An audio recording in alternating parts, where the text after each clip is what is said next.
George's office sat high above downtown Jackson, Mississippi, the kind of place polished executives used to feel untouchable. But that illusion cracked the moment a heavy envelope hit his desk with a dull thud. He glanced up. A courier stood in the doorway, expression unreadable, as he said, "Sign here, sir." George scribbled his name, barely looking, assuming it was another contract.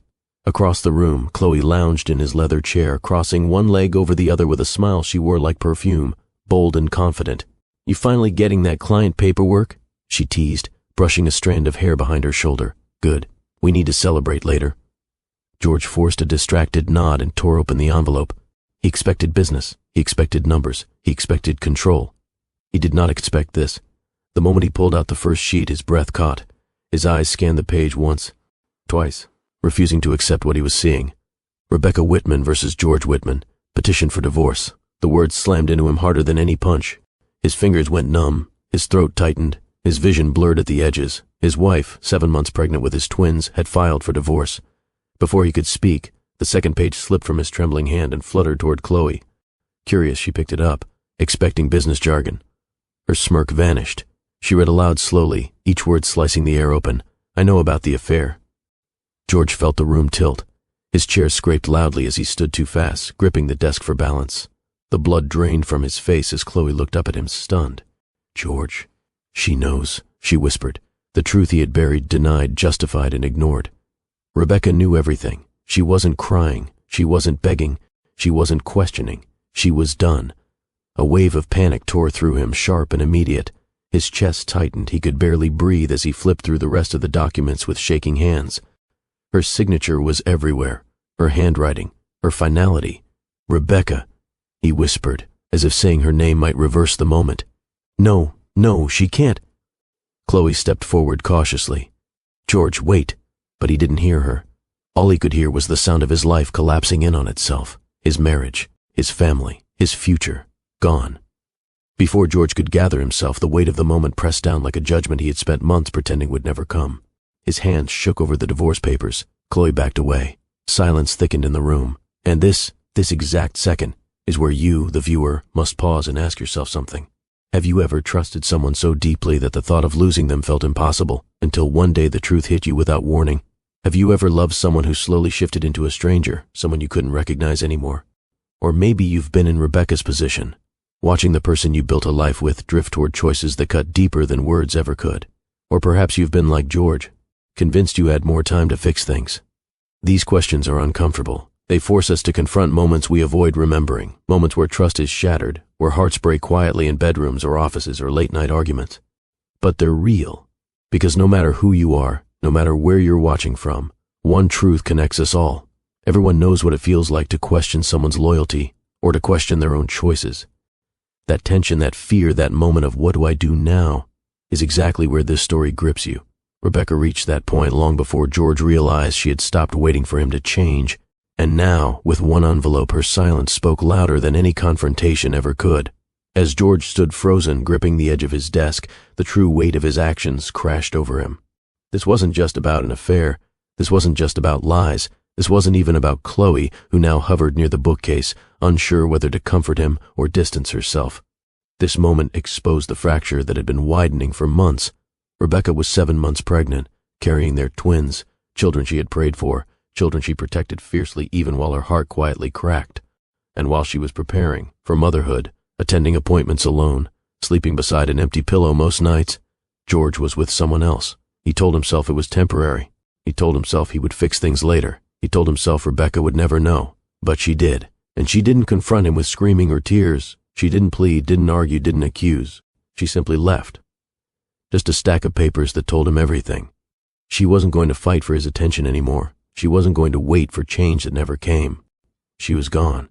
He had no idea where she was, no idea who was helping her, no idea how long she'd known the truth. And the most devastating part? The babies weren't safe anymore, not because of her choices, but because of the stress that had been building for weeks. Rebecca's doctor had warned her about tension, about her rising blood pressure, about the danger of emotional strain during pregnancy. George didn't know that. He didn't know how fragile the situation had become. But he was about to find out, because the life he thought he had time to repair was already slipping out of his hands. George sank into his chair, the papers still trembling in his hands. His mind raced, desperate to make sense of it all. But the truth was simple. Rebecca didn't leave because of one mistake. She left because she had finally reached her limit. And this is where your mind begins to search for answers. Because a question rises that every viewer has asked at least once in their life. What finally pushes someone to walk away from the person they once loved beyond measure? Is it the lies, the loneliness, the disappointment that builds piece by piece? Or is it the moment they realize their heart deserves peace more than chaos? And here's another question. How does a marriage held together by years of love and shared memories collapse, yet still somehow hold a path toward redemption? This story isn't just about betrayal. It isn't just about heartbreak. It's about choices, the ones we make, the ones we avoid, and the ones that change everything in a single moment. So stay with me through this journey, because what happens next isn't predictable, and it isn't easy. It's a road filled with consequences, revelation, and courage. And the twist, the one you'll meet later, will challenge everything you assumed about love, loyalty, and second chances. Hold on, because before we even begin the full story, the second shock is already waiting on the other side of this moment. The divorce papers were still scattered across George's desk when his phone buzzed violently. But the buzzing didn't stop. Finally, he snatched it up with trembling hands. He answered. "Nia, what's—" Her voice exploded through the line, tight and urgent. "George, get to St. Mary's Hospital now." His entire body locked. "Is Rebecca—" She collapsed. "The twins—" Her voice broke. "Just hurry." The call ended as George leapt from his chair, knocking papers, pens, and even Chloe's purse off the table. He didn't care. He didn't look back. He ran out of the office with his heart slamming against his ribs. Down the elevator, across the lobby, through traffic lights he barely saw, breath ragged, vision shaking, mind racing with one thought: please don't let me be too late. He burst into the hospital, shouting Rebecca's name, chest heaving, sweat rolling down his temples. A nurse rushed toward him. "Sir, you need to wait. Where is my wife? Where is Rebecca? Where are my babies?" His voice cracked open. Doctors in scrubs hurried a gurney down the hallway at full speed. Rebecca lay on it, unconscious, pale, her hair damp with sweat, wires strapped to her, monitors beeping erratically. George stumbled forward, reaching out instinctively. "Rebecca! Rebecca, I'm here, please." A doctor blocked him with one arm. "Sir, you can't go in there. What's happening? Please tell me what's happening." The doctor tightened his jaw, speaking fast while moving. "We're losing the heartbeat of baby B. We have to move now." The words slammed into George like a blow. No, wait." But Rebecca disappeared behind the closing doors. The lock clicked. The hallway fell silent. George stood frozen, breath gone, strength gone. Everything he had been afraid to face, everything he thought he had time to fix, everything he had taken for granted, was suddenly being pulled away from him on the other side of those doors.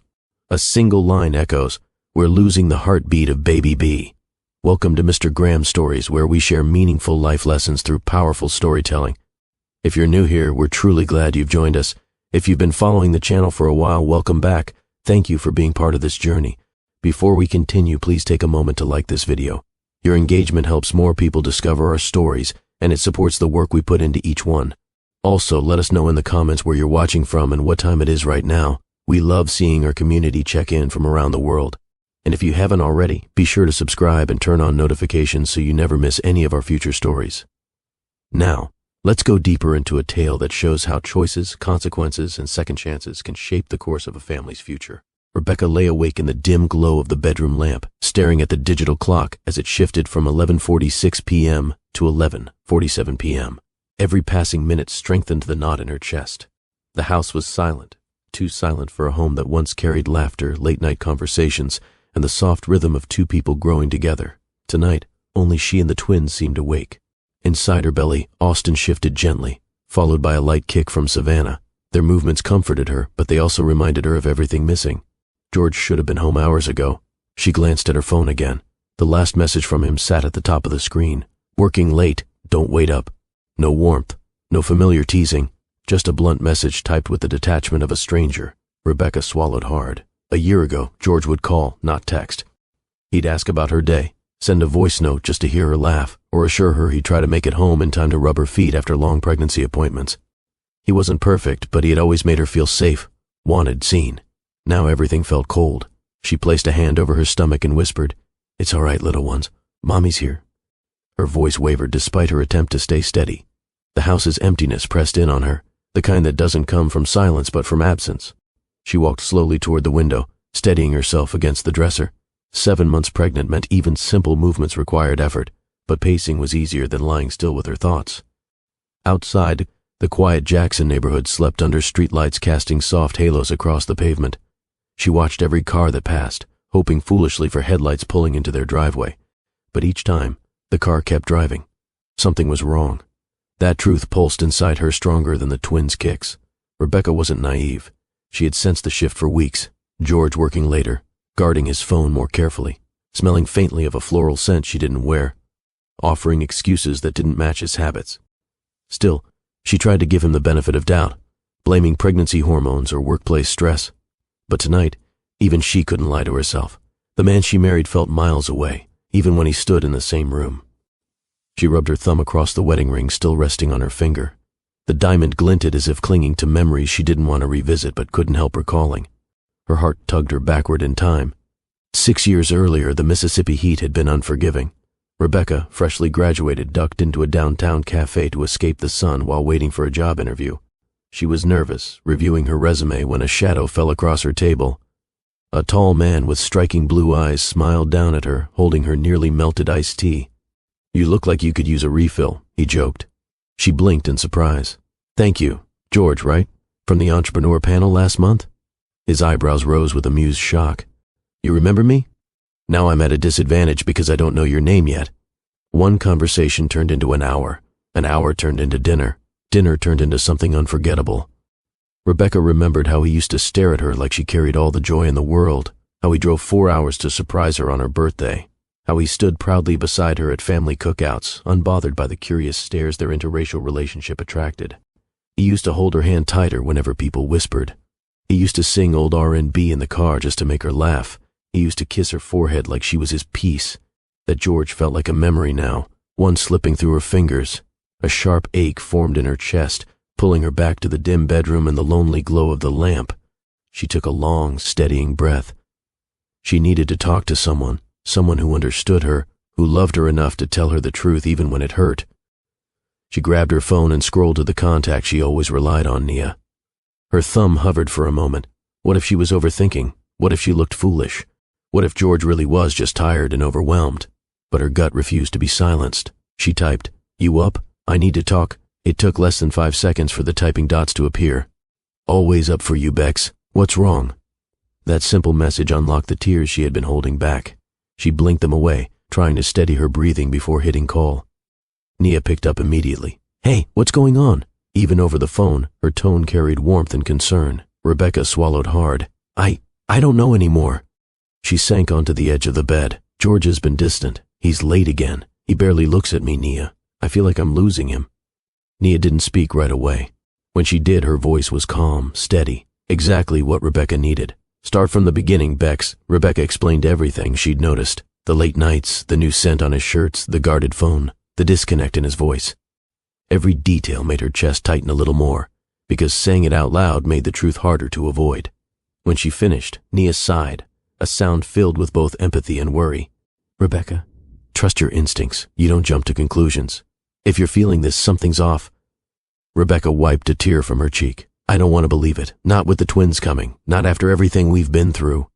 "I know," Nia whispered, "but you're not imagining things, and you're not alone." Rebecca closed her eyes, letting her friend's words ground her. She placed a hand over her belly again. I need to know what's really happening." "And you will," Nia assured her, "one step at a time." Rebecca nodded even though Nia couldn't see her. Tonight was the first time she allowed herself to consider the truth, not the truth she feared, but the truth she needed. Something was breaking, something she tried desperately to hold together, something George didn't seem interested in saving. She didn't have answers yet, but she knew this. Tomorrow would not be the same. The next morning arrived with a dull heaviness that settled over Rebecca like a storm cloud refusing to move on. She hadn't slept more than an hour. Every time she closed her eyes, her mind replayed the same questions in loops she couldn't escape. Why was George so distant? Why did he feel so far away when she needed him the most? Why did her heart feel like it had already braced for bad news? By 9 a.m., the house was quiet except for the soft hum of the ceiling fan and the faint movement of the twins beneath her ribs. Rebecca sat in the kitchen with a lukewarm cup of tea she wasn't drinking, staring blankly at the counter. She didn't want to suspect her husband. She didn't want to become the woman who snooped or doubted or searched for evidence. But she also didn't want to live in denial. Her phone buzzed with a message from Nia. "Checking on you. How are you feeling this morning?" Rebecca typed a short reply, still thinking. It was the only thing she could say, because today she needed answers, and there was only one place she knew to find them. Slowly she made her way down the hallway to George's home office. The door creaked open easily. He never bothered locking it. He had nothing to hide in here, at least not in contrast to whatever else he was hiding. She paused at the threshold, hand resting gently on her belly as Austin shifted. "I'm sorry, little ones," she whispered. "Mommy's not trying to stress you, but we need the truth." The laptop sat on the desk, closed, silent, harmless looking, but it felt like standing before a doorway to the truth she wasn't sure she wanted. Rebecca sat down, opened the laptop, and the screen lit up. The password screen appeared. She hesitated. She remembered it. He'd shared it years ago when trust wasn't in question, when they helped each other with schedules, bills, travel plans, when he saw no need to hide anything. Her fingers trembled as she typed a familiar password. The computer unlocked. Her heart dropped. She double-clicked the email icon, and the inbox opened. Hundreds of messages loading one after another. She scanned through the usual ones, business, meetings, project proposals, until a particular name caught her eye. Chloe. It stood out like a bright mark on clean paper. Rebecca clicked the first one. A message time-stamped nearly midnight. Her breath caught. Dinner was amazing, and last night was even better. "I miss you already. When will she be out of the house again?" "Yours, C." Rebecca covered her mouth with both hands as a sharp pain stabbed her chest. Her pulse pounded. Her vision blurred at the edges. No, no, no, no. Her hands shook violently as she clicked the next email. There were dozens. Little notes, inside jokes. "Can't wait to see you, miss your touch. You're worth the risk." Her throat tightened until she couldn't swallow. Her stomach churned so sharply she thought she might be sick. She pushed back from the desk too fast and had to grip the edge to steady herself. Tears stung her eyes. Hot, immediate, uncontrolled. She forced herself to click on the reply thread, needing, despite the pain, to see everything. George's response. "I'll arrange something soon. These late nights are raising suspicion, but don't worry, I'll handle it." Handle it? Her body trembled. She was his wife, carrying his children, loving him long after he stopped choosing her. A sob escaped her, breaking through the silence. She cupped her hand over her mouth, but the cry slipped out anyway, sharp and wounded. She closed the laptop with a shaking hand and pressed both palms to her face. She couldn't breathe. She couldn't think. Her heart felt like it had cracked straight down the center. Of all the outcomes she feared, having confirmation this cold, this undeniable, it was far worse than any suspicion she'd ever entertained. After several minutes, or maybe longer, she couldn't tell, Rebecca pushed herself upright. Her tears had slowed, though her breathing was still unsteady. Her eyes felt raw, her cheeks damp. The betrayal hit again and again in waves, like standing in the tide while the water rose relentlessly. She reached for her phone. Her first instinct was to call Nia, but she stopped herself. Not yet. She needed a plan first. Not a reaction, not another tearful confession. A plan, because now she knew the truth, undeniable and devastating, and she had to think not just for herself but for the two tiny lives relying on her. Rebecca wiped her face with trembling hands. This house was no longer safe for her heart. This marriage as it stood was no longer a home. She stepped out of the office and leaned heavily against the wall, breathing deeply to calm herself and the babies. "I will not let this break me," she whispered. The words were fragile, but they were hers. She moved through the house slowly, picking up essentials without fully processing her motions.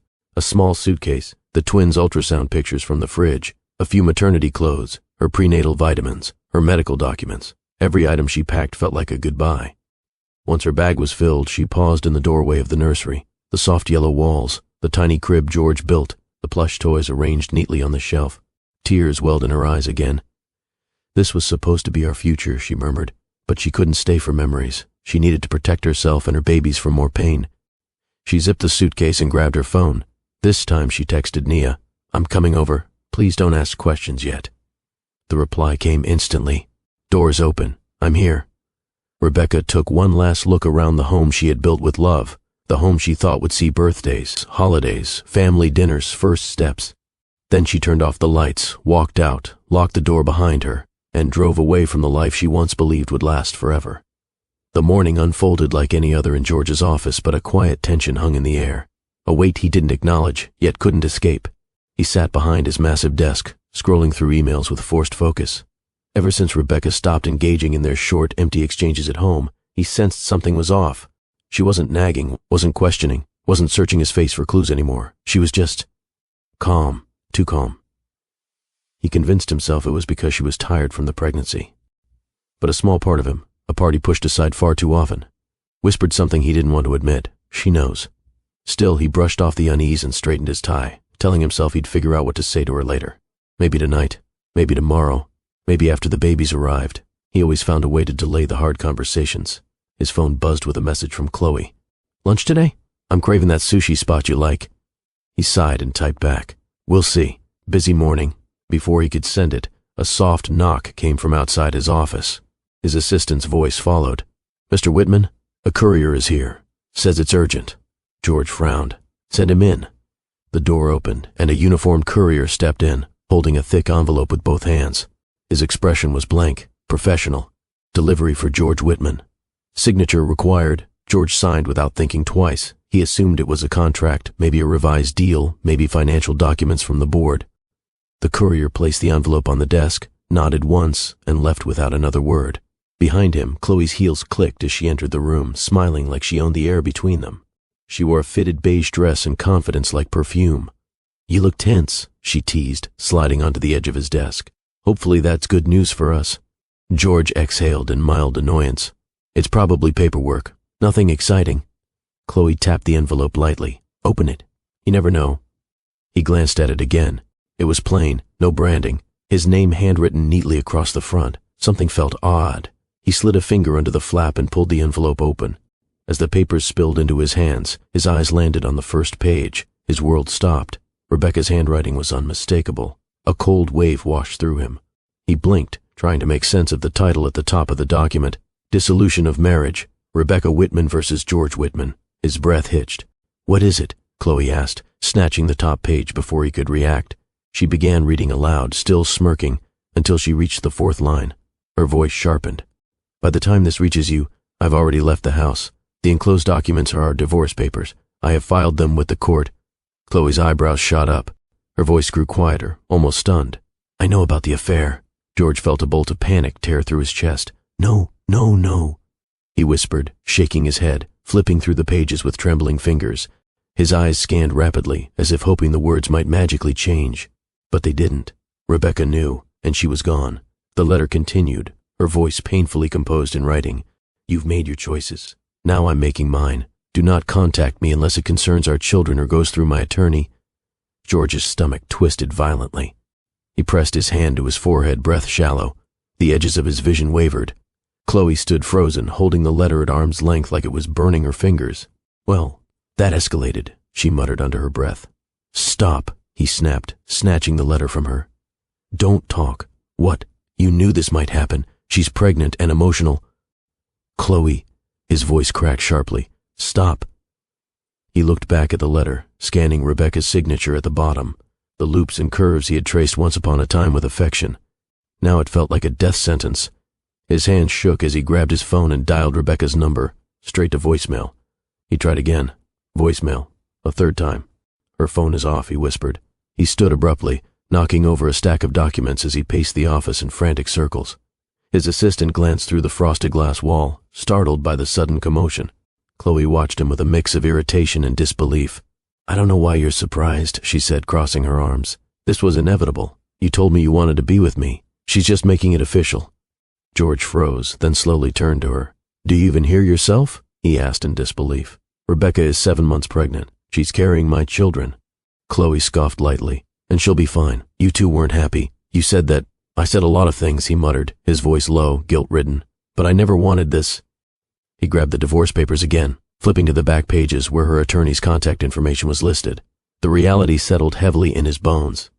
Rebecca wasn't bluffing. She wasn't crying. She wasn't begging. She wasn't arguing. She was done. Truly done. A sickening weight filled his chest as he asked, almost to himself, "Where did she go?" Chloe shrugged. "Probably to her friend's place. What does it matter? You'll negotiate. Lawyers will handle it." Her tone, dry, careless, pierced something deep in him. "Get out," he said quietly. She blinked. "What?" "I said get out," he repeated, louder this time. "Leave." Chloe straightened, taken aback by his sudden firmness. "George, you're not thinking—" Now, Chloe, the finality in his voice left no room for argument. Her heels clicked sharply as she stormed toward the door. Fine. Handle your drama. But don't come crying to me when this blows up in your face. She slammed the door behind her. Silence smothered the office. George ran both hands through his hair and sank onto the couch, clutching the papers like they were a lifeline slipping through his fingers. The calm before the storm was the storm. He tried calling again. Voicemail. He pulled up their home security app offline. He pulled up her location sharing disabled. His chest tightened painfully. She's really gone, he whispered. For the first time since this entire mess began, George felt fear grip him with full force. Not fear of losing money, not fear of public embarrassment, but fear of losing the only woman who ever loved him without condition. Fear of losing the family he never realized he was destroying until now. He dropped his head into his hands as the divorce papers slipped onto the floor beside him. Everything he had taken for granted, everything he believed was guaranteed, everything he assumed would always wait for him, was gone. The collapse of his marriage had officially begun. The morning Rebecca left her home, the sky over Jackson was a dull gray, heavy with humidity and the faint promise of rain. She stood in the hallway of the house she once cherished, her suitcase resting beside her swollen ankles. The silence inside the home was different now, not peaceful but hollow, stripped of warmth. It felt like the walls themselves knew she would not return. She placed a hand on her belly, whispering softly as the twins shifted inside her. "We're leaving now," she murmured. "We'll be safe." Every step toward the front door felt like walking through mud, each one pulled back by memories she didn't want to revisit. She glanced toward the living room, catching sight of the framed ultrasound picture on the mantel, the one she had placed there the day she surprised George with the news of their twins. Her throat tightened. She didn't take it with her. Leaving it felt symbolic, like leaving behind the version of herself who believed he would always put their family first. A car horn sounded outside. Rebecca inhaled slowly, forced her trembling hands to grip the suitcase handle and stepped out, closing the door gently behind her. It wasn't slammed, it wasn't dramatic, just a quiet, final closing, the way a chapter shuts when a person has nothing left to fight for inside it. Nia got out of the driver's seat and jogged up the walkway, her expression turning soft when she saw the tears threatening to spill from Rebecca's eyes. "You ready?" Nia asked, voice low and steady. Rebecca nodded, though her body felt weak. Nia took the suitcase from her, loaded it into the trunk, and helped her into the passenger seat. As the car pulled away from the curb, Rebecca pressed a hand against the window, watching her home fade from view. She expected to feel relief, but all she felt was grief, a deep, aching grief not just for the betrayal, but for the life she believed they were building together. The ride to Nia's townhouse was quiet. Rebecca stared out the window, the passing streets blurring as her mind spiraled through the events of the night before. She hadn't slept. Her body was exhausted, but her thoughts wouldn't let her rest. She kept seeing Chloe's name in those emails, kept hearing George's promises in her memory, kept feeling the moment her heart broke beyond repair. When they reached Nia's driveway, Nia immediately circled around and opened Rebecca's door. "Come on," she said gently, offering her hand. Inside the townhouse, the warm smell of vanilla candles welcomed them. The lights were soft, the living room neat, and the atmosphere felt safe, something Rebecca hadn't felt in weeks. As soon as she sat on the couch, her composure fractured. Tears spilled down her cheeks, unstoppable now. Nia quickly sat beside her, pulling Rebecca into her arms. "Let it out," Nia whispered. "You've been holding this in too long." Rebecca cried harder, gripping Nia's shirt like a lifeline. "He was supposed to love me," she sobbed. "He did," Nia replied softly. "But he made choices that destroyed that love. That's on him, not you." Rebecca buried her face in her hands. "I feel so stupid. I should have seen it sooner." "No," Nia said firmly. "You trusted your husband. That's not stupidity. That's love. He's the one who failed, not you."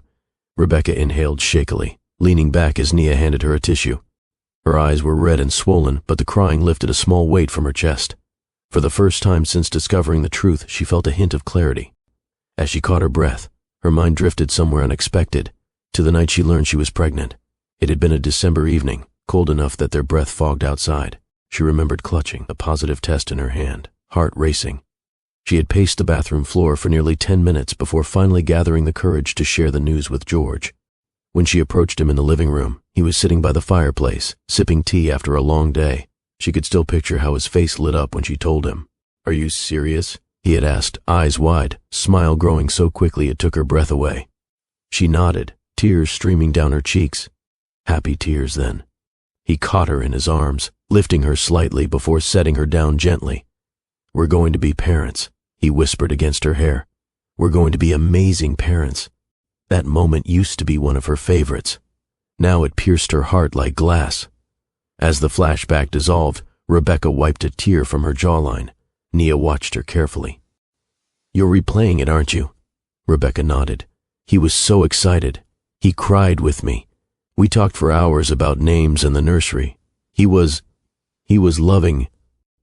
"You didn't imagine it," Nia said. "He was that man once. But the man he became, that man doesn't deserve to stand beside you while you carry his children." Rebecca's breathing faltered. "It hurts so much. I feel like something inside me died." Nia took both her hands gently. "Something did die, your trust. But you're still here, and you're not alone. I'm with you. Your parents are coming this weekend. You have people, you have love, you have strength." Rebecca exhaled shakily, letting Nia's words settle in her chest. She hadn't felt strong in a long time, but something inside her flickered. Maybe strength didn't feel powerful. Maybe it felt like simply refusing to fall apart again. Later that afternoon, after Rebecca had settled into Nia's guest room, her parents arrived. The moment her mother saw her swollen eyes and trembling shoulders, she embraced her tightly, rocking her the way she did when Rebecca was a little girl. Her father stood nearby, jaw tight with a mix of anger and heartbreak. He placed a steady hand on her back and spoke softly. "You did the right thing leaving. We're proud of you for protecting yourself and those babies." Rebecca's tears returned, but this time they weren't from pain alone. They were from gratitude, from realizing she wasn't facing this storm alone. Her mother stroked her hair gently. "We'll be here as long as you need us. You're not going through this by yourself." Rebecca clung to them both, letting herself rest in the comfort they offered. For the first time since discovering the affair, she didn't feel lost. She felt supported. She felt seen. She felt held. As the evening settled and the sky dimmed outside the townhouse window, Rebecca lay in the guest bed, listening to the soft murmurs of her parents and Nia talking quietly in the living room. She closed her eyes and whispered to her twins, "We're going to be okay. I promise." She didn't know what the future held. She didn't know how the divorce would unfold. She didn't know how George would react. But she did know one thing. She was not going back. She had chosen peace, even if she had to build it from nothing. And that was the first true step toward healing. The moment George walked into the house that afternoon, the silence hit him like a physical force. It wasn't the usual quiet of a home waiting for its family. It was the absence of something living, something warm. The air felt still, untouched, as if no one had breathed inside these walls for hours. He stepped into the foyer and paused, listening instinctively for sounds he had once taken for granted. Rebecca humming from the kitchen, the faint rustle of her moving through the hallway, even her soft breathing when she napped on the couch. Nothing, just emptiness. George set his briefcase down and moved deeper inside. His footsteps echoed sharply, reminding him that he was alone, entirely and painfully alone. The reality of the divorce papers started to settle into his bones with full weight. He walked toward the living room first. It was neat, almost too neat, as if someone had cleaned with careful purpose. On the mantel, the framed ultrasound photo remained, placed exactly where Rebecca left it. But something was off. The room felt stripped, not of objects, but of her presence. He swallowed hard and moved toward the staircase. His heartbeat quickened as he climbed each step. He already sensed what he was about to discover, but he needed to see it with his own eyes. The primary bedroom door was cracked open. George pushed it gently. Half the closet was empty. Dress hangers dangled loosely, spaced apart where Rebecca's clothes had once been. Her shoes were gone. Her jewelry box had vanished from the dresser. Even the faint scent of her perfume, the one she'd used for years, was fading. His throat tightened. He stepped inside the room fully, forcing himself to look around. Her pillow was missing from the bed. The blanket she favored was gone too. The space suddenly felt cold, as if warmth had been pulled from it deliberately. But nothing shattered him more than what he found on the nightstand, her wedding ring, placed neatly beside a folded note he immediately recognized as her handwriting. His breath trembled as he picked up the ring. It felt heavier than gold should feel, as though it carried the weight of every promise he had broken. He unfolded the short note. It consisted of 4 words. I meant every word. His vision blurred. He sank onto the edge of the bed, holding the ring tightly in his palm.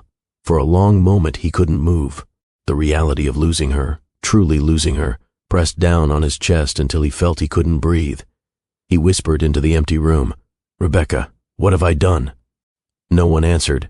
After several minutes, he stood almost robotically and walked down the hall toward the nursery.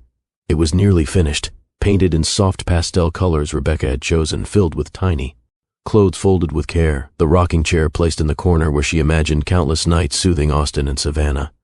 George stepped inside and felt his heart twist painfully. The nursery represented everything he was supposed to be: a father, a partner, a protector. But instead of building a home, he had torn his apart. He lowered himself into the rocking chair. It creaked under his weight, a sound that cut through the silence bitterly. He let his hands fall to his sides, palms stinging with the memory of holding the divorce papers earlier. For the first time in a long while, tears slipped down his cheeks openly. He didn't wipe them away. Minutes passed before he finally rose and walked out of the nursery, feeling every step as if his legs carried a burden much heavier than guilt alone. His downfall didn't stop there. The next morning at work, the consequences followed him like a shadow. His assistant greeted him cautiously, eyes flicking toward him with concern. Team members spoke in hushed tones. Word was spreading, not the details, but the tension around him was obvious. He couldn't concentrate. Meetings blurred together. Contracts that usually energized him felt meaningless. Numbers on reports might as well have been blank pages. He found himself staring at his phone repeatedly, hoping for a message from Rebecca, knowing full well she had blocked him from calling directly. By noon, Chloe arrived at the office. She walked in confidently, but the moment she stepped inside and saw the exhaustion etched across his face, she frowned. "You look terrible," she said without sympathy. George didn't bother responding. He pushed a document aside, rubbed his temples and muttered, "I'm dealing with a lot right now." Chloe crossed her arms. "Well, you better adjust. If she's serious about that divorce, things are going to get messy." He looked up sharply. "Do you ever stop thinking about yourself?" Her expression snapped with offense. "Excuse me?" "You heard me," he said, voice firm despite the turmoil inside him.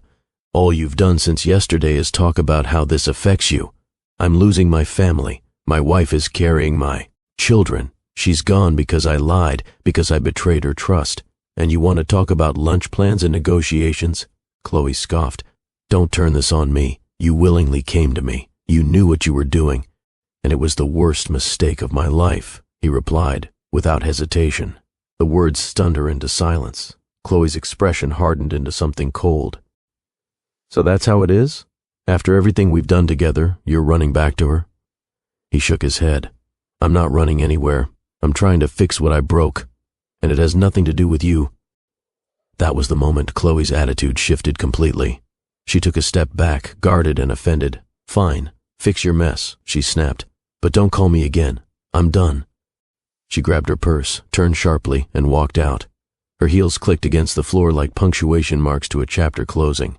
George didn't chase her. He didn't apologize. He didn't even watch her leave. He simply lowered his head and exhaled, a mixture of regret and clarity settling over him. He was finally beginning to understand the true cost of his choices.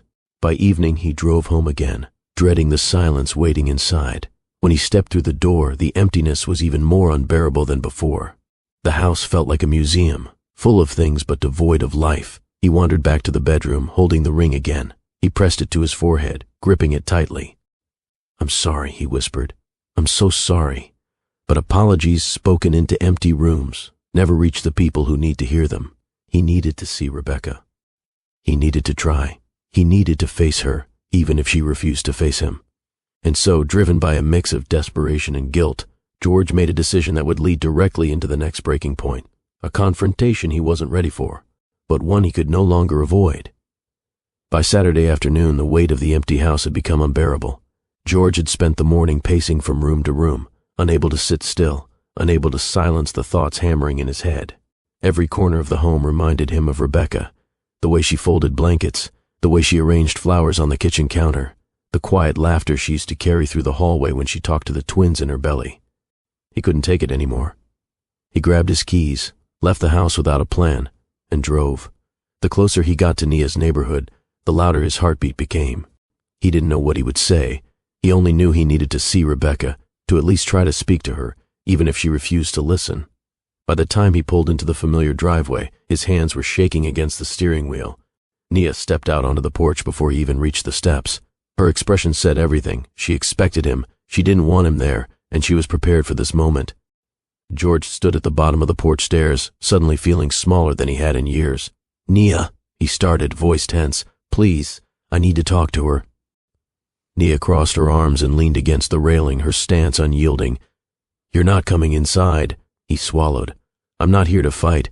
I just want to see her. 5 minutes, that's all." "No." Her voice was calm, steady, but firm enough to close a door he hadn't even reached yet. George stepped forward. "Please, she won't answer my calls. I need to explain." Nia held up a hand to silence him. "Explain?" she echoed. "Explain what, George? How you lied, how you betrayed her while she's carrying your children." Her words hit hard, not because they were new, but because they were true. He exhaled shakily. "I know I messed up. I know that. I just need to tell her." Nia cut him off again. "She doesn't want to hear it." George bristled, frustration tightening in his jaw. "You can't speak for her." "I'm not speaking for her," Nia replied. "I'm protecting her. She's exhausted, she's stressed, and she's hurt in a way I can't even put into words. She doesn't need you reopening those wounds." George took a step up the stairs, but Nia blocked the entrance completely. "Don't," she warned. He froze, not wanting to escalate things. "Nia, I love her." His voice cracked slightly. "I've loved her since the day I met her. I made the worst mistake of my life, but I want to fix this." Nia's eyes softened for a brief second, but only for a second. "If you loved her the way she loved you," she said quietly, "you wouldn't be standing here begging for another chance. You'd still be at home with her, where she deserved you all along." George's breath caught. Her words were sharp, cutting with precision. He looked toward the front door, as if Rebecca might appear at any moment. "Is she okay?" he asked, voice small. "She's surviving," Nia answered honestly. "Her family is here. They're helping. She has people who actually show up for her." The blow landed without mercy. George pressed a hand against his chest, as though the ache might ease if he physically held it in place. "Can you just tell her I stopped by?" he asked weakly. Nia shook her head. "No." He blinked, stunned. "What? Why?" "Because the last thing she needs is guilt," Nia said flatly. "Or pressure. Or confusion," Nia snapped. "Deserve?"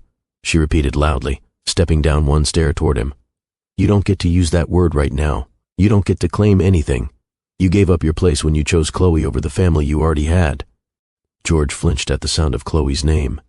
Nia continued, relentless but honest. "Do you know what she looked like when she showed up on my doorstep? She was shaking so hard I had to hold her up. She cried until she fell asleep. She could barely walk from stress. She hadn't eaten. She hadn't rested. She's 7 months pregnant, George, and she was breaking in front of me." Her voice tightened. "She didn't yell. She didn't curse you. She didn't fall apart in anger. She fell apart in heartbreak." George felt his knees weaken. "I didn't know. I didn't realize." "That's the problem," Nia said. "You never realized. You were always too busy. Too busy to talk. Too busy to come home. Too busy to notice your wife losing herself trying to hold on to the man she thought she married." He stood silent, absorbing every painful truth.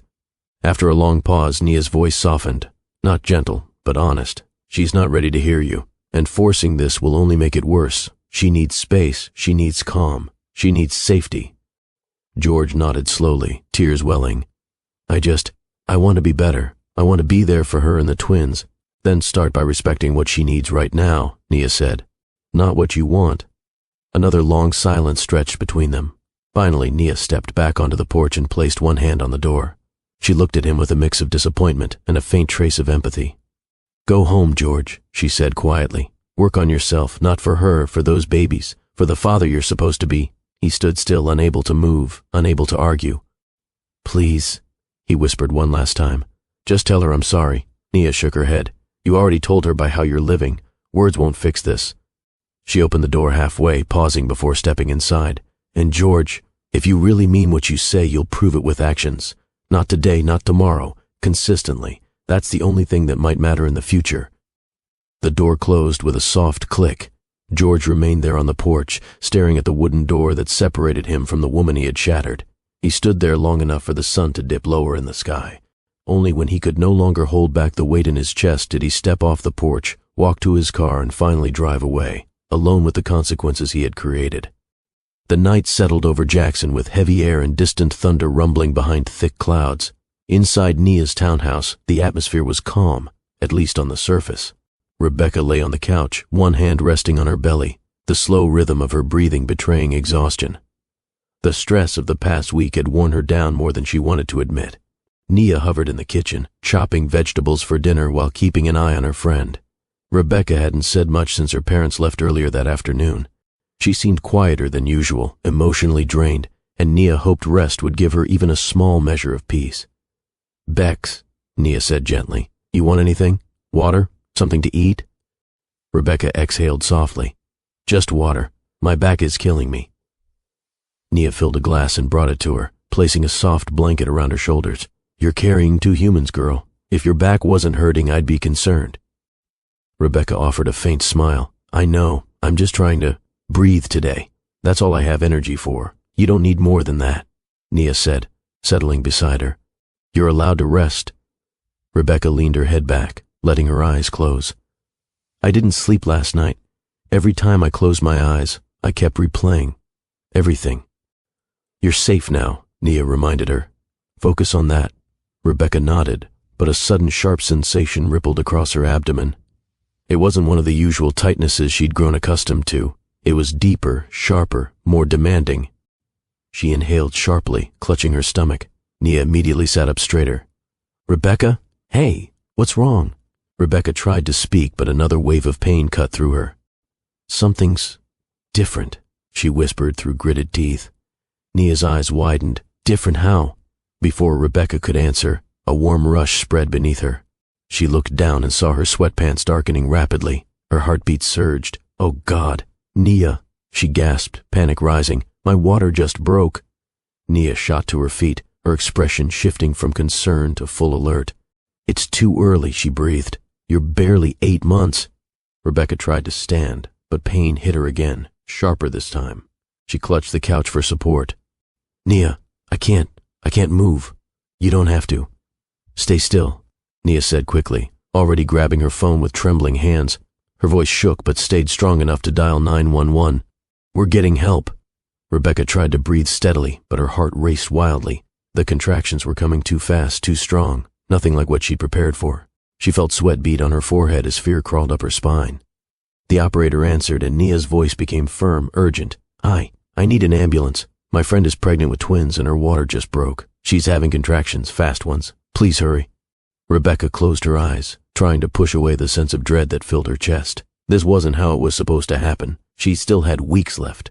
She wasn't ready. The babies weren't ready. Her breathing grew shaky. "Nia, what if something's wrong? What if—" "No," Nia said immediately, kneeling in front of her and taking both her hands.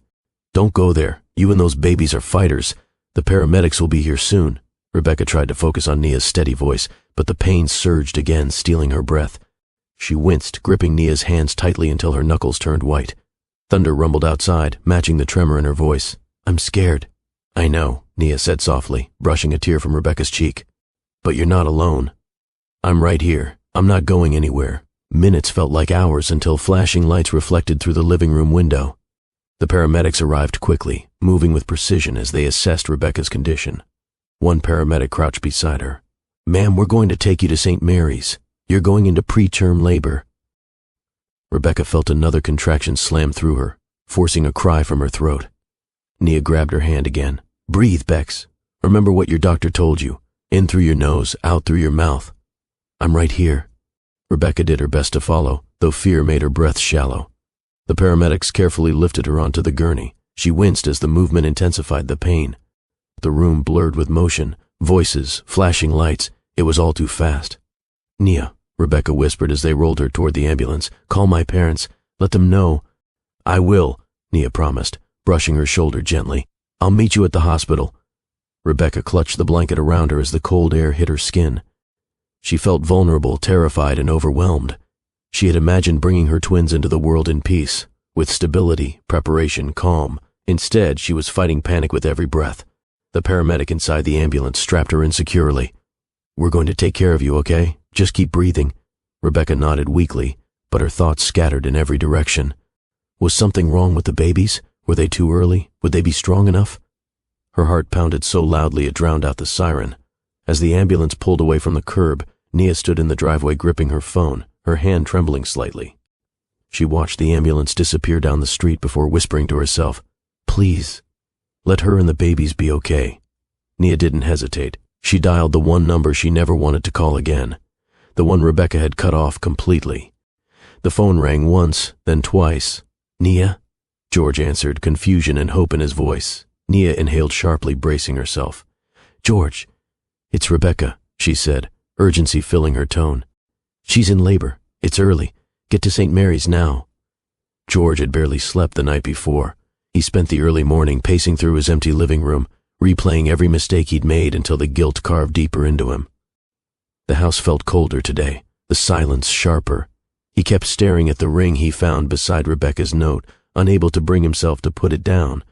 He sat on the edge of the couch, elbows on his knees, fingers pressed hard against his forehead, as if he could squeeze clarity from regret. He only knew he couldn't lose her forever. His phone vibrated on the table, the sound jolting him from his thoughts. He leaned forward to pick it up, expecting, hoping, praying it was Rebecca. But instead, he saw Nia's name on the screen. His heart stopped. She hadn't called him since the day she confronted him on her porch. She hadn't even let him near the house. If she was calling now, something was wrong, deeply wrong. He answered immediately. "Nia?" Her voice was urgent, breathless. "George, it's Rebecca." He sat up straight, pulse slamming against his ribs. "What happened? Is she okay?" "She's in labor," Nia said quickly. "Her water broke early. The paramedics just took her to St. Mary's." The world around him blurred. "What?" he whispered, breath catching. "It's too soon. She isn't due for weeks." "I know," Nia said. "I'm already on my way there. You should come now." George didn't even respond. He hung up the phone, grabbed his keys, and bolted for the door. He drove faster than he ever had in his life. Rain began falling in heavy sheets as he sped through the streets of Jackson, wipers struggling to keep up. Traffic lights blurred through the windshield. Every second felt like an hour. Every slow driver ahead of him felt like a threat to the only thing that mattered. His thoughts raced as fast as the tires on the wet pavement. She was alone in that ambulance. She was scared. She was carrying twins that were not ready to enter the world. And he wasn't beside her. His grip tightened on the steering wheel until his knuckles turned pale. "Please be okay," he whispered over and over. "Please, Rebecca. Hold on." He didn't care about the consequences of speeding. He didn't care about anyone staring as he weaved through traffic. All he cared about was reaching her before something irreversible happened. He pressed harder on the gas as another wave of panic crashed over him. He pictured her crying. He pictured her struggling to breathe. He pictured doctors surrounding her, alarms sounding, medical staff moving quickly. And he wasn't there. The guilt felt suffocating. "How could I have done this to her?" he whispered, voice cracking. "How could I have let her face this alone?" He remembered the moments they used to dream about, painting the nursery together, planning for their twins, imagining sleepless nights and little baby clothes scattered across the room. Back then, he believed nothing could break them. Now everything was broken. He ran another light, earning a horn from a startled driver, but he didn't slow down. Not tonight. The hospital came into view, a tall building glowing against the storm-dark sky. Emergency lights flashed near the entrance. He rushed into the parking lot, barely remembering to put the car in park before jumping out. He sprinted toward the entrance, rain soaking through his clothes in seconds. Inside the lobby, he went straight to the front desk, breath uneven. "Rebecca Whitman," he said quickly. "She came in by ambulance. She's pregnant with twins." The nurse typed rapidly, glanced at the screen, then looked up. She was taken to labor and delivery. "Take the elevator to the 3rd floor." He didn't wait for anything else. He charged toward the elevator, hitting the button repeatedly. When the doors finally opened, he stepped inside and pressed 3 with shaking fingers. As the elevator ascended, he gripped the railing to steady himself. His mind replayed the last time he saw her, not in person, but through the echo of her absence. She had been strong enough to walk away from him, strong enough to choose herself. But now she was vulnerable, and he wasn't there to protect her. The guilt nearly crushed him. The doors opened. He rushed into the hallway, moving past nurses and doctors until he found the waiting area. Nia was there, pacing. When she saw him, her expression was conflicted, relief mixed with hesitation. "Is she okay?" he demanded. Breath uneven. Nia stepped toward him, her voice low, serious. "They took her in immediately. She's in preterm labor. It's progressing fast." George swallowed hard. "Can I see her?" "Not yet," Nia explained, shaking her head. "They're trying to stabilize her. She's in a lot of pain." He closed his eyes, exhaling shakily. He imagined Rebecca lying in a hospital bed, gripping the rails, panic in her eyes. He hated that the first crisis in their children's lives was happening without him there to hold her hand. He ran his hand over his face. I failed her. I should have been there. Nia didn't respond immediately. Her anger from days earlier had softened but not disappeared. She studied him carefully. George, she didn't want you near her because she was protecting herself. But right now isn't about you. It's about her and those babies. If you want to be here, stay calm. Be useful. No stress. No drama. He nodded quickly. I will. Just tell me what I can do. Sit, Nia said simply. Pray. Wait. Be ready. He sank into a chair, elbows resting on his knees, hands clasped tightly together. He stared at the floor, his breath uneven. Every sound in the hallway, every footstep, every shout, every beep, made his heart jolt. She can't do this alone, he whispered. Nia sat across from him, her voice gentler this time. She isn't alone. She has us. And now you're here. He lifted his eyes slightly, surprised by the shift in her tone. She continued softly, Don't think this changes what happened, but right now, she might need you more than she realizes. George nodded, wiping a tear he didn't bother to hide. The waiting area grew quieter. The air thickened with fear, hope, and uncertainty. Then, suddenly, a nurse burst through the double doors. Family for Rebecca Whitman? Both George and Nia stood instantly. The nurse looked tense. Her condition is changing. We need to move her into an emergency C-section. Nia covered her mouth. The nurse continued, urgency tightening her voice. We're losing the heartbeat of baby B. The hallway spun. The ground beneath George felt like it shifted violently. His chest squeezed until breathing seemed impossible. Nia whispered, Oh God. The nurse gestured toward the surgical wing. Please follow me, but you won't be allowed inside the operating room. George nodded numbly, his legs barely moving. He followed because he had no other choice, because the moment he feared most was unfolding right in front of him, ready or not. The surgical wing of St. Mary's was a world of bright lights, swift footsteps, and clipped voices echoing through sterile hallways. George followed the nurse through the double doors until she directed him toward a glass partition that separated the waiting area from the operating room corridor. You'll need to stay here, she said firmly. We'll update you as soon as we can. He nodded, though every fiber in him felt wrong standing still while Rebecca was wheeled into a room fighting for her life and the lives of their children. Nia stood beside him, arms wrapped around herself tightly. Both of them stared at the hallway where Rebecca had disappeared minutes earlier. George pressed his hand against the glass, desperate to feel closer to her. Please let her be okay, he whispered. Silence settled between them, heavy and sharp. Inside the surgical prep area, nurses moved swiftly around Rebecca. Her breathing was shallow, her face pale and strained. She fought to stay awake, clinging to consciousness as contractions surged through her abdomen. Rebecca, one of the nurses said softly, brushing hair from her forehead. We're going to take care of you. You're in preterm labor, and one of the babies is showing signs of distress. We need to deliver them now. Rebecca's lips trembled. My babies, are they? We're doing everything we can, the nurse reassured her. Focus on your breathing. You're not alone. Rebecca nodded weakly, fighting the mounting fear pressing against her chest. Her vision faded in and out as they transferred her to the operating table. The sharp scent of antiseptic filled the room, and the overhead lights seemed brighter than anything she had ever seen. Her heart pounded, her breath shuddered. Her hands trembled uncontrollably. A doctor leaned over her, speaking calmly. Rebecca, you're doing great. We're going to put you under anesthesia now. When you wake up, you'll have 2 beautiful babies in this world. Stay with us. She swallowed, tears slipping down her cheeks. Please, save them, she whispered. Those were her last words before her eyes fluttered closed and darkness took over. Outside, minutes dragged like hours.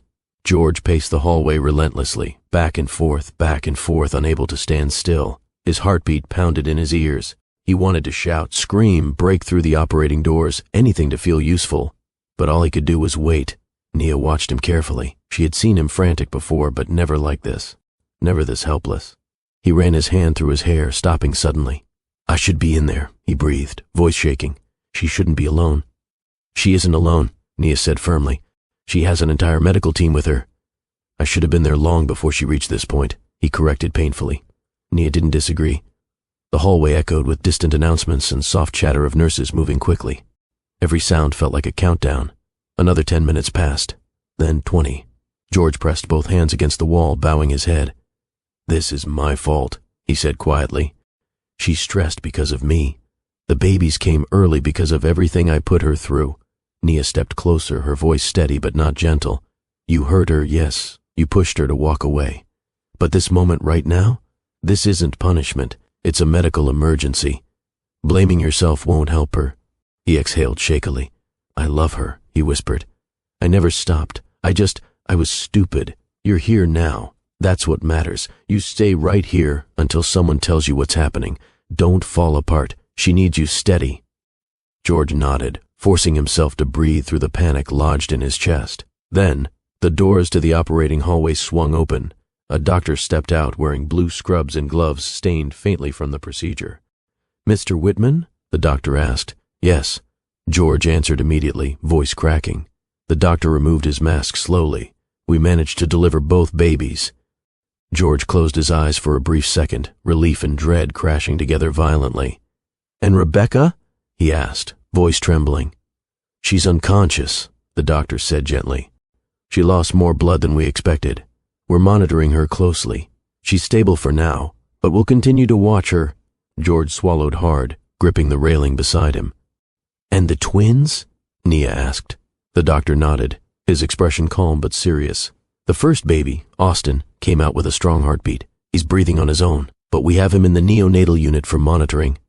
Austin, George whispered, his chest tightening with emotion. The second baby, Savannah, the doctor continued, had a weaker heartbeat at birth. We had to intervene quickly. She's currently on oxygen support, and the NICU team is doing their best to stabilize her. Nia covered her mouth, tears welling. George felt his knees weaken. But they're alive? He asked, barely able to speak. They're alive, the doctor confirmed. But they are premature and need extensive monitoring. George nodded, tears slipping from his eyes. He didn't care about the exhaustion, the guilt, the past. All he cared about was that his children were in the world. The doctor continued gently. You can see them one at a time in the NICU, and Rebecca will be moved to recovery once we finish monitoring her vitals. Can I see her? George asked. Not yet. She needs time to stabilize. But we'll let you know the moment she's ready for visitors. George nodded weakly. Thank you, he whispered. Thank you so much. The doctor gave a reassuring nod before turning back through the operating doors. A heavy silence settled. Nia wiped her eyes. They're here, George, she whispered. Your babies. They're here. George let out a shaky breath, leaning back against the wall as tears streamed freely down his face. But the relief didn't last long, because the next words from the nurse approaching down the hallway made both him and Nia freeze in place. Mr. Whitman, we need you in the NICU right away. Baby Savannah's condition is changing. George's heart stopped. The storm wasn't over, not even close. The hallways leading to the NICU were quiet in a way that felt heavy, almost sacred. The lighting was softer here, the air cooler, machines humming steadily behind glass rooms where tiny lives fought battles larger than their size. Every step George took felt weighted with fear and hope tangled together. A nurse guided him toward a small room on the right. Inside, Austin lay beneath a warm lamp, wrapped in gentle tubes and tiny monitors. His chest rose and fell, steady, determined. George pressed a hand to the glass, his throat tightening. My boy. The words escaped as a whisper. He didn't realize a tear had fallen until it hit his wrist. Austin's small body looked impossibly fragile, yet somehow stronger than anything George felt inside himself at that moment. The nurse beside him smiled softly. He's doing well, she said. For his gestational age, he's showing strong signs. He just needs time. Time. Something George wished he could rewind. Before he could respond, a different nurse appeared beside him. We need you in the next room, she said gently. Savannah is stable enough now for a brief visit. George's breath caught. Savannah. He followed her to the left, where another glass room held a smaller incubator surrounded by more tubes, more wires, more machines than Austin's. The rhythmic beeping seemed louder here, a constant reminder of how delicate the situation was. There she was, Savannah, tiny, pale, fighting. Her chest rose with effort, aided by a small oxygen tube. Her little fingers twitched, but didn't curl. Her heartbeat pulsed weakly on the screen. George's feet rooted to the floor. She looked so vulnerable that his chest tightened in pain. The nurse spoke softly beside him. She's responding to treatment, but she needs close monitoring. The next 70 to 2 hours are very important. He nodded slowly, eyes never leaving Savannah. May I? His voice cracked. May I touch her hand? The nurse guided him to a small opening in the incubator. 2 fingers only, and slow, his hand trembled as he reached inside. He touched her gently, barely a feather's weight, and yet her tiny fingers moved, curling faintly around the edge of his touch. George broke completely. A tear fell onto the incubator's surface. I'm here, he whispered, leaning forward. Daddy's here. I'm so sorry you came early. I'm so sorry you had to fight this hard." For a long moment, he just stayed there, breathing in sync with the machines keeping his daughter stable. Behind him, footsteps approached. He turned. Nia stood at the doorway, eyes red but calmer now. "She's stronger than she looks," Nia said. George nodded, swallowing. "I can see that." Nia stepped inside, watching Savannah carefully. "They said Rebecca is in recovery," she murmured. "She hasn't woken up yet." George exhaled shakily. "I want to see her. As soon as they let me—" "You will," Nia said, then quietly let her rest. "She's been through so much." George didn't argue. Instead, he looked back at Savannah, memorizing every detail of her small body. "This is why I have to change. This is why I have to become better. Not for forgiveness. For them." Rebecca woke the next morning. It was slow, groggy, like surfacing from deep water. She blinked against the dim hospital lighting and tried to move, but a wave of soreness rippled through her abdomen. A nurse noticed. "Rebecca, you're awake." Her memory jolted. "The babies. They're alive," the nurse said quickly. "They're in the NICU.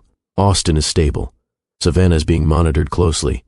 Relief hit her so hard tears formed instantly. "And," she whispered, "is anyone here?" The nurse hesitated only for a second. "George hasn't left the hospital since the surgery."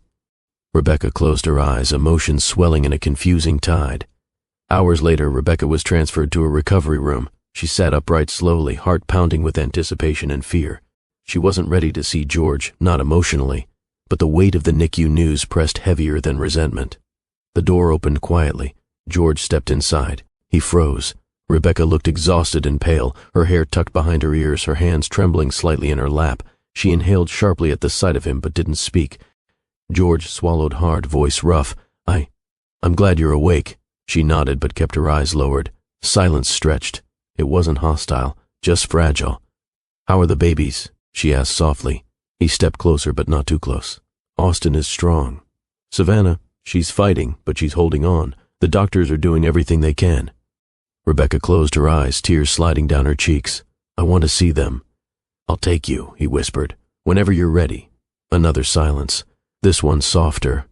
Rebecca looked at him, really looked, and something in her expression shifted. Not forgiveness, not trust, but the first moment in a long time where she didn't look at him with pain alone. "Thank you," she said quietly. Those two words meant more than she realized, and George understood the tone immediately. This was a beginning, not a reconciliation, not healing, just the first small thaw in a winter that nearly destroyed them. Rebecca's discharge came sooner than she felt ready for. Her body still hurt, her emotions were frayed, and every thought in her mind circled back to Austin and Savannah. Leaving the hospital without them felt unnatural, almost cruel, even though the nurses reassured her it was routine for preterm babies. She stared at the wheelchair waiting beside her hospital bed, hands resting protectively over her incision area. George waited in the doorway. He kept his distance, every movement careful, respectful of the invisible boundaries she maintained. His eyes held the same quiet devotion he'd shown for days in the NICU, present, steady, asking for nothing. "You sure you're okay?" he asked softly. Rebecca nodded, though she wasn't. Physically, she was healing. Emotionally, she was a tangled storm. But one thing was clear. She needed to be somewhere stable, somewhere prepared for the twins when they finally came home. And despite everything, that place was the house she once shared with George. "I'm ready," she murmured. George stepped aside so the nurse could wheel her through the hallway. As they passed the NICU doors, Rebecca felt her throat tighten. She longed to scoop her babies into her arms and carry them out with her, but she knew they needed more time. George sensed her tension. "We can come back later today," he whispered. She didn't respond but appreciated the effort. The ride home was quiet, not hostile, just quiet in a way that felt thoughtful, like both were afraid to disturb the fragile peace forming between them. Outside the window, Jackson's streets rolled by, familiar but distant. When the car pulled into the driveway, Rebecca stared at the house for a long moment. Memories pressed against her heart, laughter in the kitchen, holidays filled with warmth, late-night talks in bed, but also pain, betrayal, tears cried alone. She took a slow breath. This wasn't a romantic return. It was practical, necessary, for the children. George hurried out to help her from the car. He didn't touch her without asking. "Do you want my arm?" She hesitated, then nodded. His hand came to her forearm gently, not possessive, not lingering, just enough support to help her stand. Walking was slow. Recovery from surgery made every step deliberate. George matched her pace perfectly, never rushing, never drawing attention to her weakness. Inside, the home smelled faintly of fresh linen and mild cleaning products, nothing overwhelming, almost as if he'd tried to make it neutral for her return. The living room was tidy, the lights low. No trace of the past 2 months' chaos remained. Rebecca's eyes landed immediately on the nursery door at the end of the hall. George followed her gaze. "I kept everything the same," he said. "I didn't touch the layout. I thought you'd want it exactly how you planned it." Emotion tightened her chest. She didn't speak, but the acknowledgement was there, felt, not said. He guided her to the master bedroom. The bed was freshly made, soft white sheets and a light blanket. On the nightstand she noticed a vase filled with lilies, her favorite, clean, elegant, peaceful. "I can move to the guest room," George said quickly. "You don't have to share a space with me. I'll give you all the privacy you want." Rebecca nodded. "Thank you." She appreciated that he didn't assume anything. George helped her sit on the bed, then stepped back. "Do you need water, tea, anything? A glass of water would be fine." He moved swiftly, returning with a chilled glass and placing it within reach. She took it slowly. "Thank you." He nodded, relieved she spoke without tension. For a while, silence settled between them like a third presence, not unwelcome, just fragile.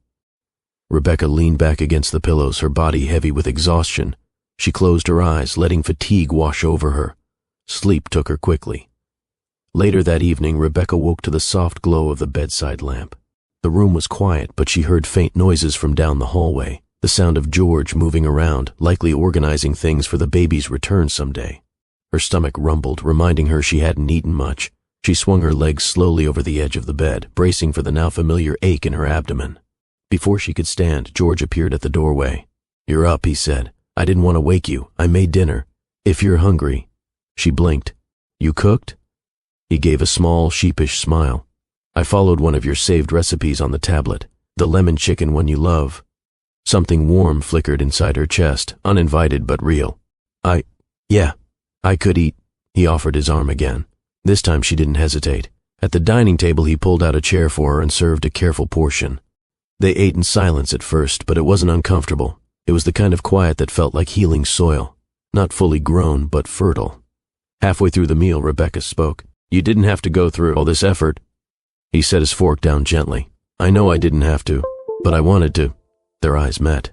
He didn't speak further, didn't push, didn't plead. He simply allowed the moment to breathe.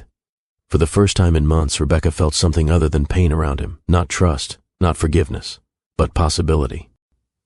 That night, George heard Savannah's and Austin's names echo in his mind. He stood in the doorway of the nursery long after Rebecca had fallen asleep, hands in his pockets, staring at the twin cribs they'd built together. He whispered softly to the empty room, "I'm going to do better. I don't care how long it takes." What he didn't know was that Rebecca, awake in the next room, heard a faint tremor in his voice and felt her heart react, quietly, cautiously, but undeniably. The first real conversation between Rebecca and George didn't happen suddenly. It didn't arrive with dramatic shouting or an emotional explosion. Instead, it arrived quietly, almost shyly, the way two people approach a damaged bridge they're not sure is safe to cross. It was 2 nights after Rebecca returned home. She had just finished pumping milk for the twins at the small station near the corner of the bedroom, something she did every few hours so the NICU nurses could feed Austin and Savannah with her supply.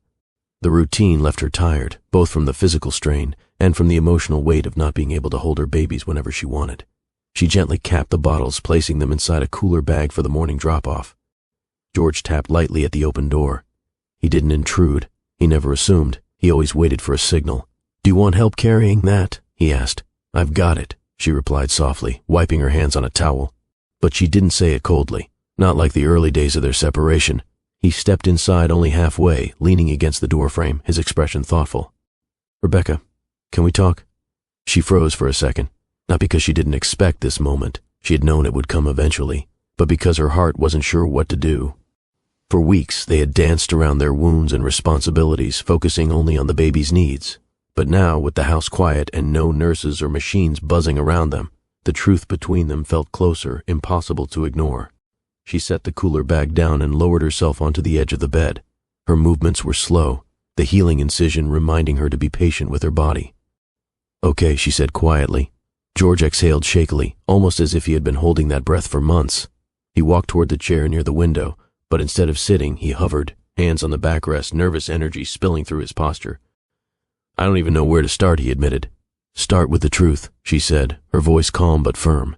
For once, those words pierced him, not cruelly, but honestly. He nodded, swallowing hard.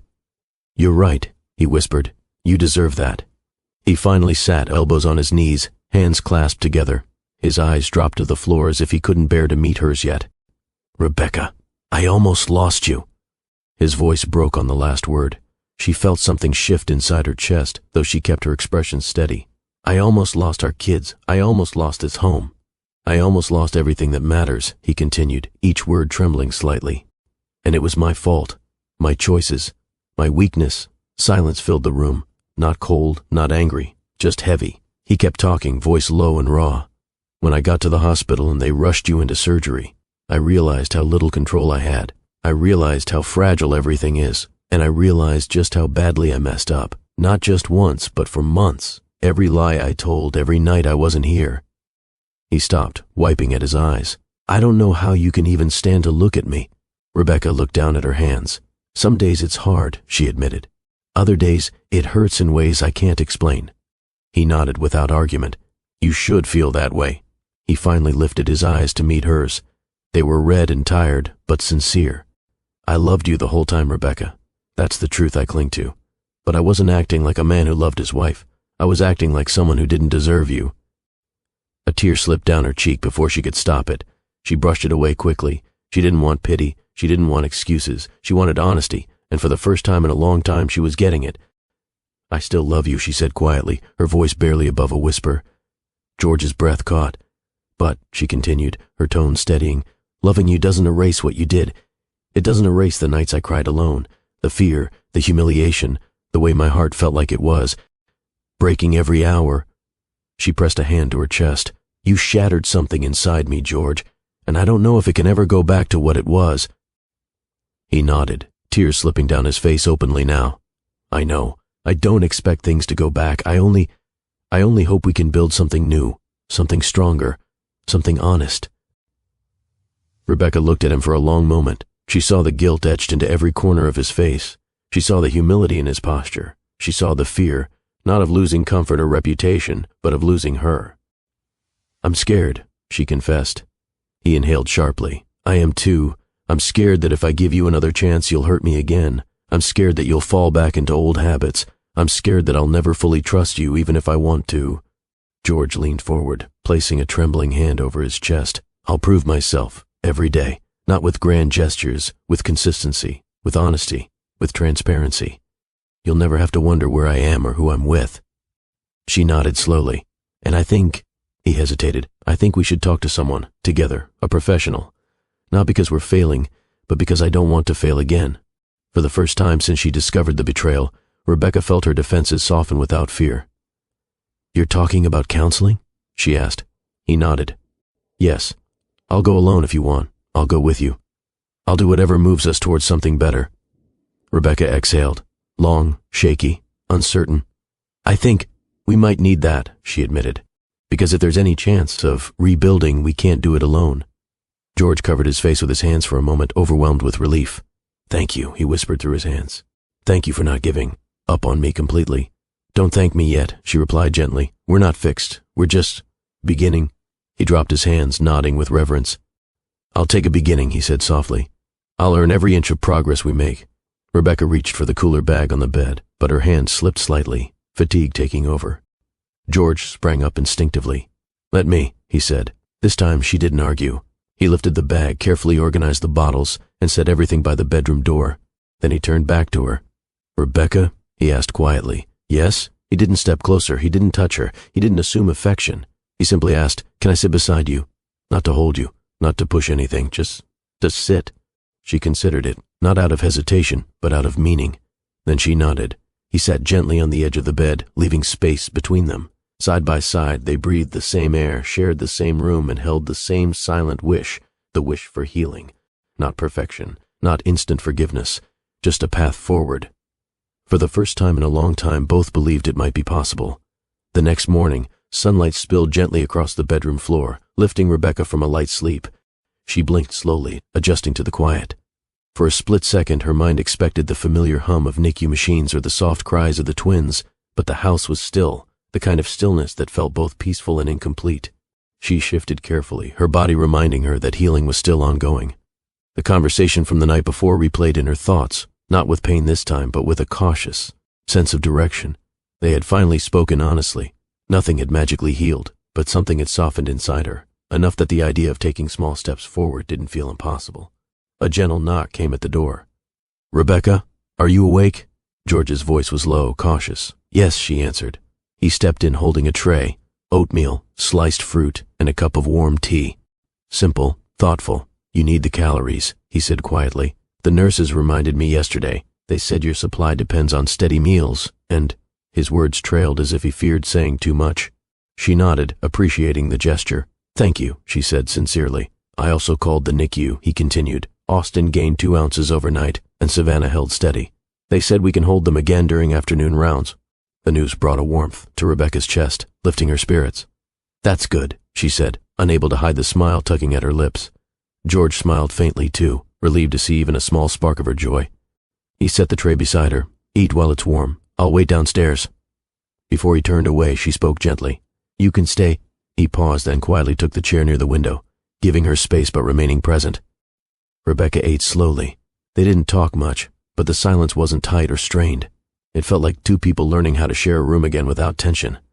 That week they had their first session, a modest office in a local therapy center, soft lighting, calming tones, and a therapist with steady eyes who didn't take sides.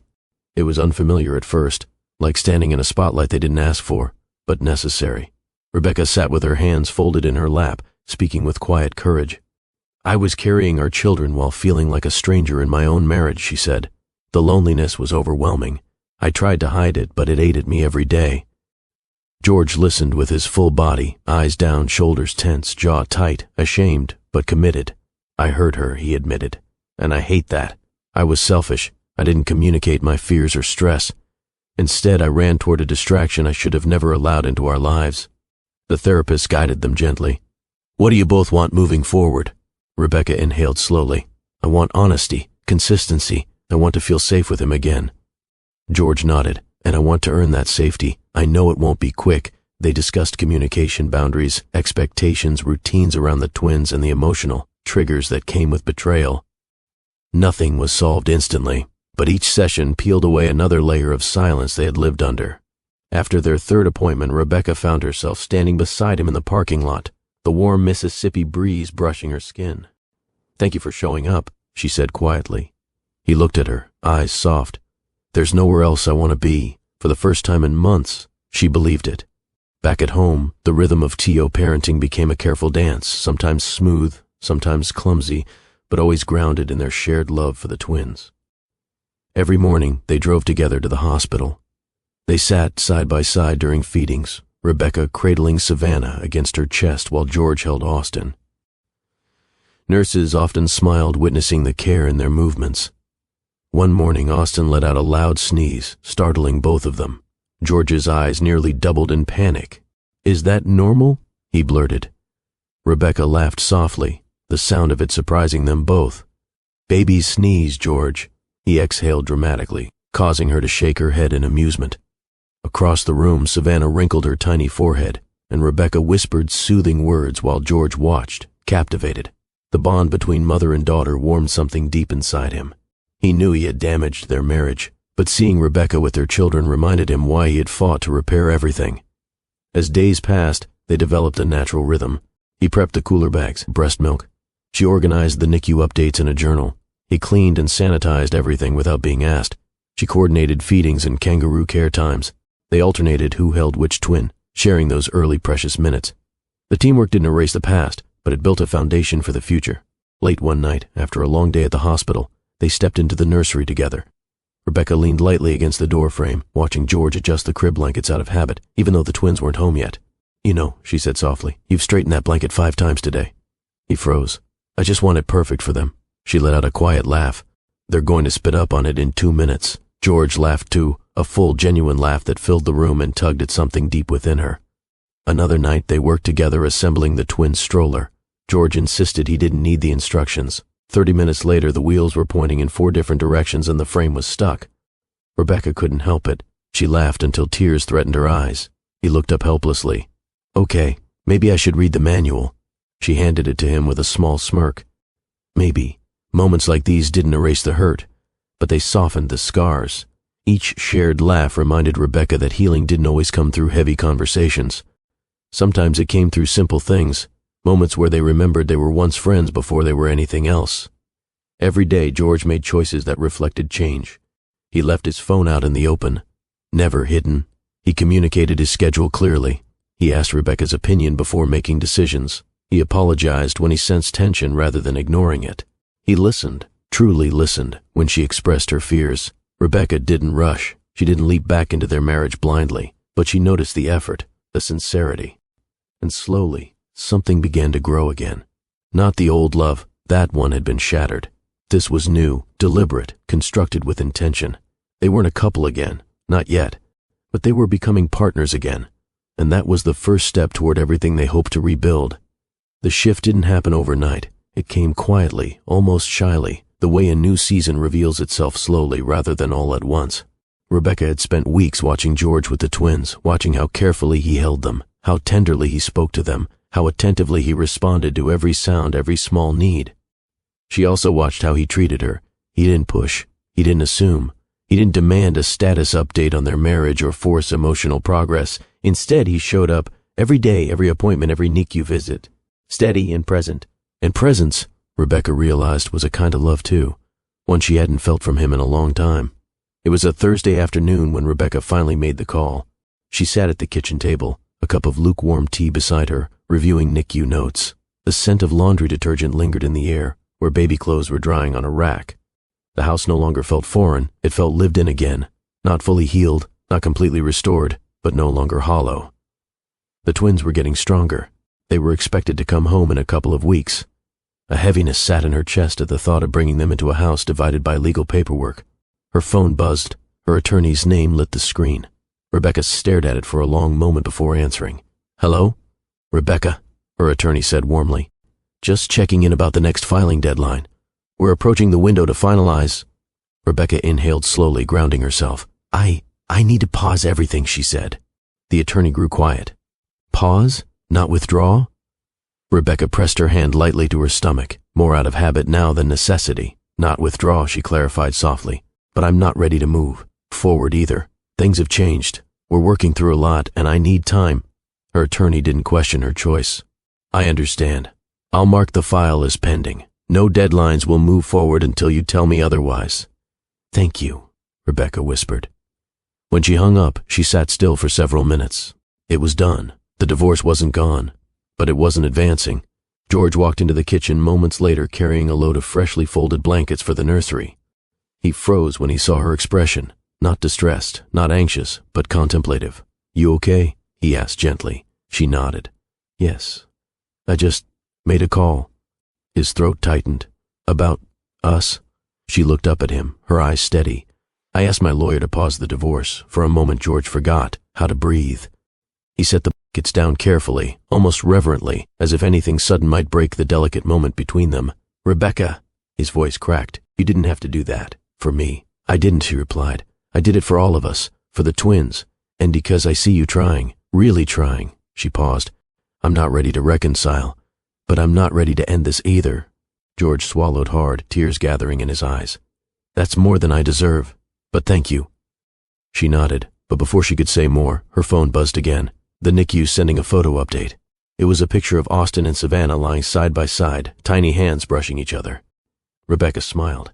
For the first time in a long time, her smile held hope. The following morning, George had a meeting scheduled with his own attorney regarding financial disclosures. Even though Rebecca had paused the process, he felt obligated to keep transparency moving, a gesture of good faith. His attorney greeted him with a stack of forms. We'll finalize these asset reports so everything remains in order, the attorney said. Even if things are on hold. George nodded. Of course.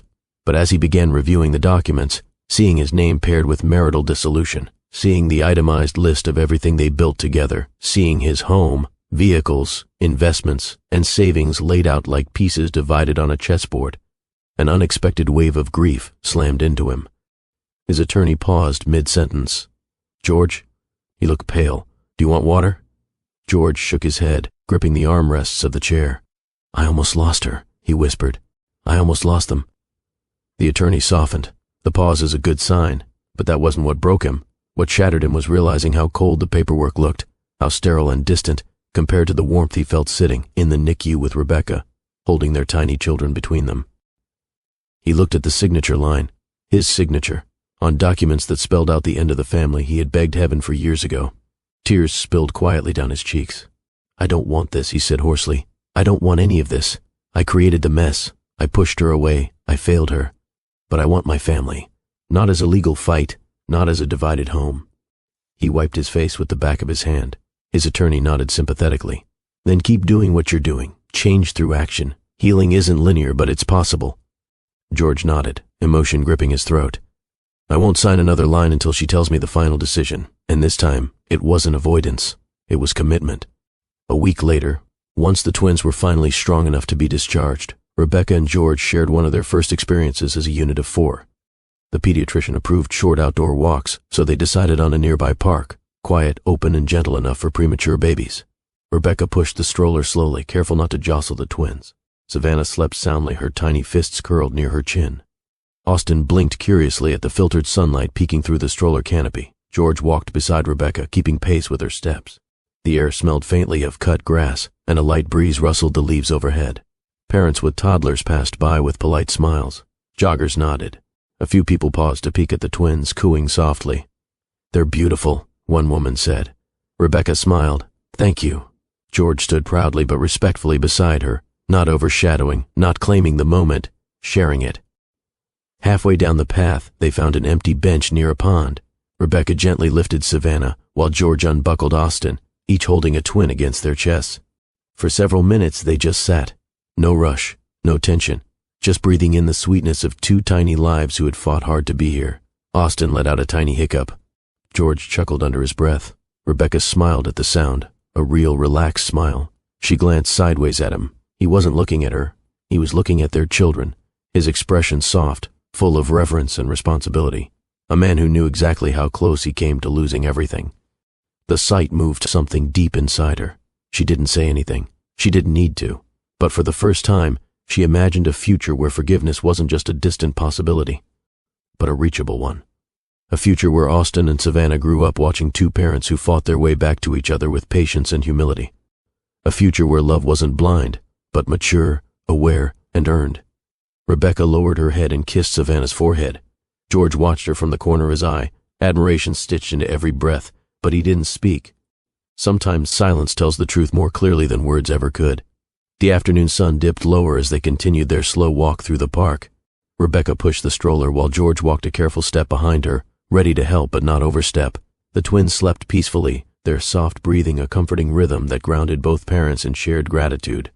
The breeze carried the faint scent of blooming flowers from a nearby garden, and the gentle hum of distant laughter filled the air. It was the kind of day that made families linger outside, grateful for simple joys.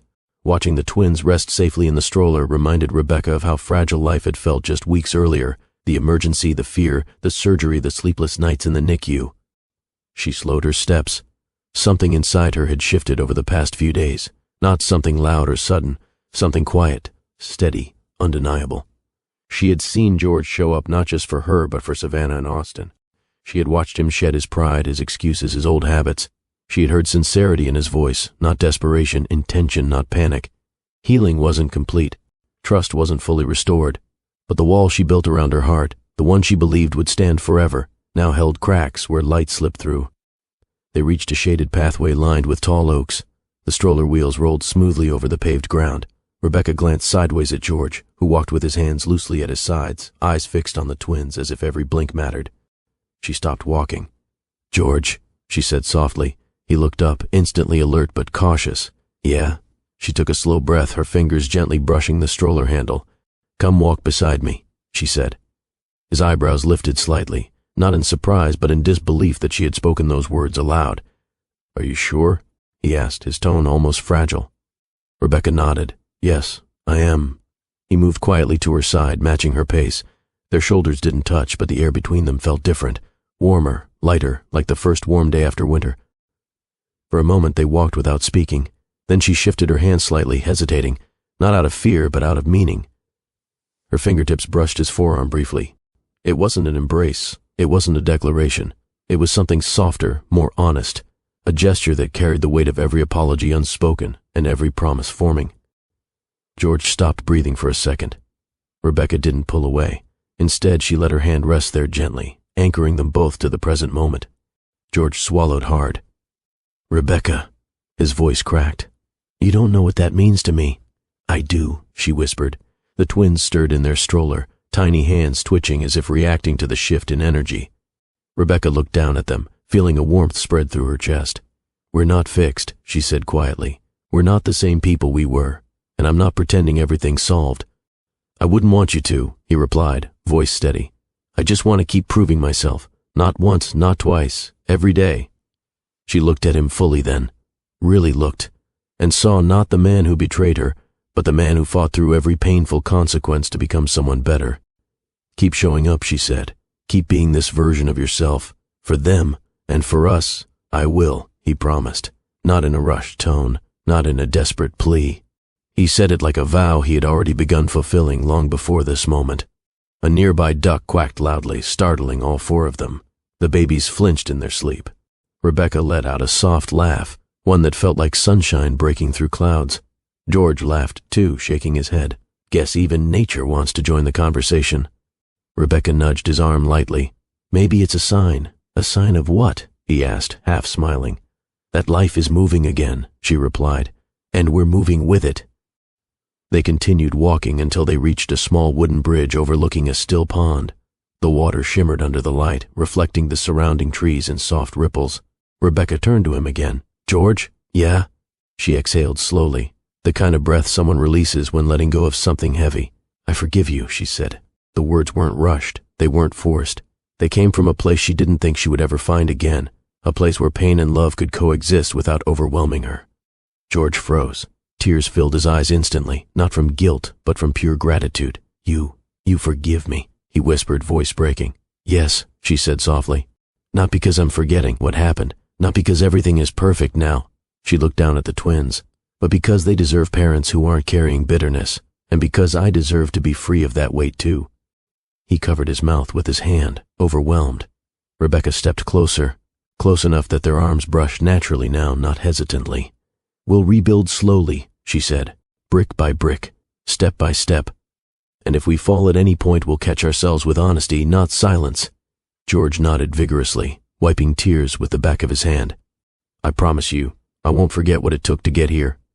"I know," she said. They stood there for a long while, watching the pond, watching the wind move across the surface, watching the twins sleep peacefully in their stroller. Two tiny lives that pulled them back from the edge, two tiny lives that reminded them why love is worth fighting for.